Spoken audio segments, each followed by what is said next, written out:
Alright, what up everybody? Stevie Breach coming to you. Just finished watching last night's Impact off the DVR.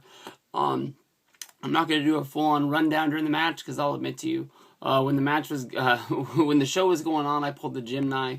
I was fast-forwarding through the commercials and one of the matches involving Christian York, and I woke up and the fast-forward was still going, and I don't really know how much I missed, but it seems like by the fast-forward thing, I missed 2 segments of the show, and I just really didn't feel like going back to watch it. Impact last week really blew my mind.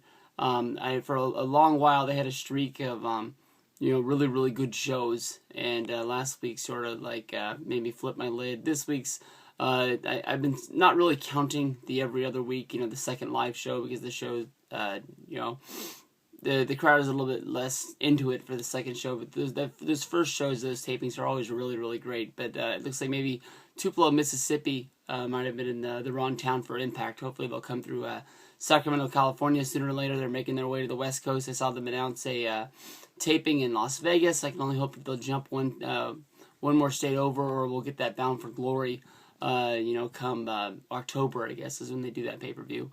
But for Slammiversary, they're really, really pumping up. Every single guy that came out there and did a promo made sure they announced that it was in Boston, just in case anybody forgot about it. Main event's going to be Bully Ray versus Sting. I know a few weeks ago I made a video on that when Sting beat Matt Morgan on Impact TV. And, I just was like, Sting? Out of all the guys in the world to go out there and face Bully Ray, it's going to be Sting. But, from listening to a lot of shows, there's a lot of people out there that think that Sting really has a shot at winning this match. And if it was just a normal one-on-one match before they set the stipulation for the match tonight, for a no-holds-barred, that if Sting loses, he will never get another shot at the TNA Championship as long as he's in TNA. I was really surprised by that, because last year, Bound for Glory, they had the 3-way. AJ Styles lost, and then the whole deal with him was that he wasn't going to be able to go for a title shot for a whole year till next year's Bound for Glory if he was able to win the Bound for Glory series. If he doesn't win it, he'll just not be eligible till the next month. But I took shots at TNA at the time, saying that they would probably forget about their whole stipulation within 6 months when they ran out of matches for somebody to face whoever the champion was at the time. And they've really been able to hold up to it. It really started off a whole angle for AJ Styles, and things are looking really good. Now they have to find a way to get AJ, to where he wants to wrestle again, to where why he would care in order to get in the Bound for Glory series. They're going to have to sort of bridge that gap for me to believe in the whole deal and not just sort of like, see it coming. Here comes the series and they just put him in there. But for Sting, I took a lot of shots, Sting getting this shot in there, saying they skipped a lot of guys. James Storm not getting his shot. Kurt Angle just really getting looked over. Why does Kurt Angle care so much about aces and eights, and he wants to take these guys down, but he's not aiming at the guys at the top? You always see him in matches against the guys, Wes Briscoe and Garrett Bischoff. I mean, he loves to have matches with those guys. I can understand maybe they're just using him as a guy to put over, those guys and make him believable, get him to the place that maybe where Magnus is now. He's had matches against so many guys that, he goes out to have a match, you can believe it.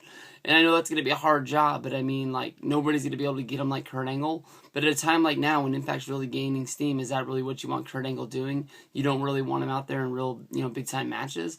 And that's the same thing with Sting for me.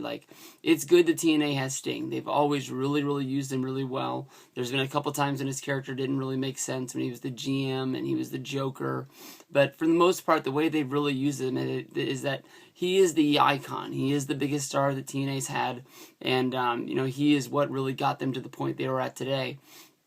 I think that even if they would have got Kurt Angle, I think that if TNA never had Sting, they never would have been at the point where once they got Kurt Angle, it would have mattered. They probably wouldn't even have been, in business, and been able to have money to get Kurt Angle if it wasn't for Sting going in there. I give him a lot of credit for that. He is their one Hall of Famer, but if he loses this match and you're going to keep Sting around, I don't really see a point in the Stinger character. I don't want Sting to win this title. I want, us to see this go all the way to Bound for Glory. I want to see, the Ace and Eights really, really square off in a big-time match at the biggest show they have there for you. Their WrestleMania, as everybody likes to refer to as Bound for Glory. At this Slammiversary, though, if Sting loses this, they must know that the writing's on the wall that Sting's going to be leaving us sooner than later.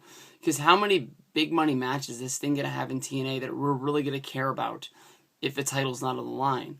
I can't think of any feud Sting's had where he wasn't in a title match that I really cared about, let alone that he was there for. He's wrestled some mid-card matches here and there around some guys, but the only thing that's ever really mattered that he's ever been in are title fights.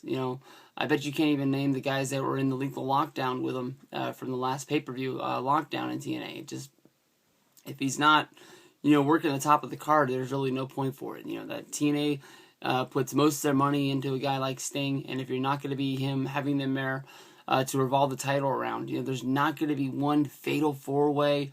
There's not going to be one just sort of one-on-one match. You're not going to try to pump up some Impact and Sting a title shot somewhere along the way.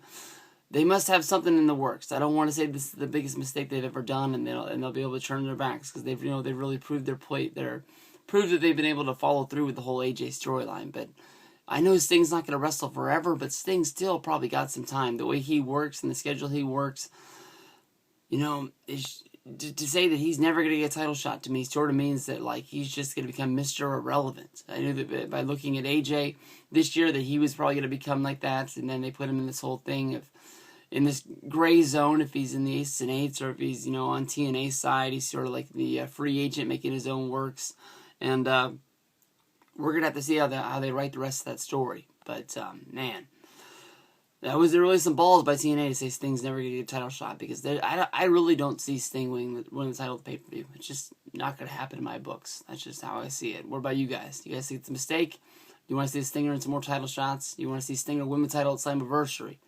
If you do that, I think you have to put the title back on Bully Ray before Bound for Glory. You have to have some sort of impact where he wins the title back. But at that point, I don't know. I mean, there's so much steam already let out of Aces and Eights, and maybe Bully Ray being the champion is the only thing that they really got going. Do you really want to see them try to have to rebuild them up again? I don't. Let's just get us there. Bound for Glory. San Diego, right? Peace out, guys.